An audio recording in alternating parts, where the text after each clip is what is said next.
Parce que je suis quelqu'un de très croyant, donc j'ai des rituels.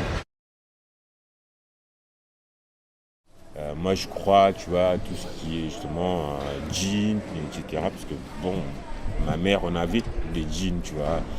J'ai deux de mes sœurs qui ont des djinns, tu vois. C'est pas c'est peut-être quelque chose d'abstrait pour les gens, mais moi, c'est quelque chose que j'ai vécu, que je vis même aujourd'hui, tu vois. J'ai reçu une éducation chrétienne. Mon père, lui, était, on va dire, protestant, ma mère catholique, donc plutôt des religions monothéistes. Dans ma famille, la première personne que j'ai vue avoir des esprits, comme les gens disent, c'est ma mère. Donc j'ai toujours vécu avec ça en fait.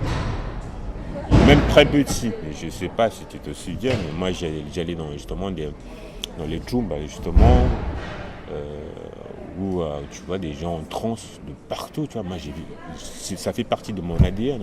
Moi, je dirais comme Soli que ça fait partie de ma vie depuis que je suis toute petite, en fait, tout le temps, d'aller savoir quel jour c'est fade, donc fast ou pas fast, de faire telle chose, consulter le Paninge pour avoir la bonne date ou le bon lieu pour faire quelque chose, demander le Tsujan, donc la bénédiction avant un événement, pendant l'événement, avant de prendre la route, demander la route justement, demander la protection des ancêtres, par exemple, quel que soit l'événement, toujours jeter de l'alcool à l'est. Enfin voilà, ça c'est des choses qui Faut ont le toujours boire, ça. fait partie de ma vie. J'ai des choses qui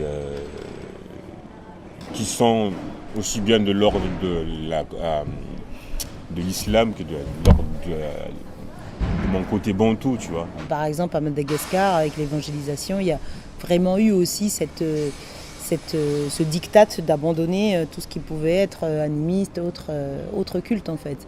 Tout ça, ça fait partie de mes rituels à moi, de ce qui fait mon essence, tu vois, en tant qu'être humain. Souvent en contradiction, par exemple, pour beaucoup de ma communauté par rapport à l'islam. Donc je suis tout le temps en train de... Ouais, je suis un peu païen pour certains en fait. Mais moi j'y tiens. Parce que ça ma part aussi d'africanité, tu vois. Ma part bantou, tu vois. Ça j'y tiens énormément. Et bon, la religion est arrivée, enfin l'islam je veux dire est arrivé après, tu vois. Bon, ok, je prends. Mais ça ne veut pas dire que je dois me défaire de tout ce que je suis. Je prends ce qu'il y a de bien dans cette religion qui est l'islam, mais je ne peux pas aussi me déshabiller de tout ce que je suis. En fait. Et donc j'ai des rituels, ouais, aussi bien en tant que musulman qu'en tant que bantou. En fait. J'essaie de marier les deux. Je vois qu'il y a un proverbe comorien qui dit qu'une seule main ne peut pas applaudir. C'est pareil, tu vois. Il faut les deux, sinon ça ne marche pas. Si en fait on ne perpétue pas les rituels se perdent. Donc moi, mon travail, il est à cet endroit-là aussi, toujours dans cette idée de pouvoir, oui, faire avec le temps dans lequel on est, l'époque dans laquelle on est, mais aussi en gardant des gestes, en fait, des gestes, des traditions et des cultes qui me parlent. Et pour moi, il y a vraiment cette histoire aussi là dans les rituels de partage, et puis de faire connaître.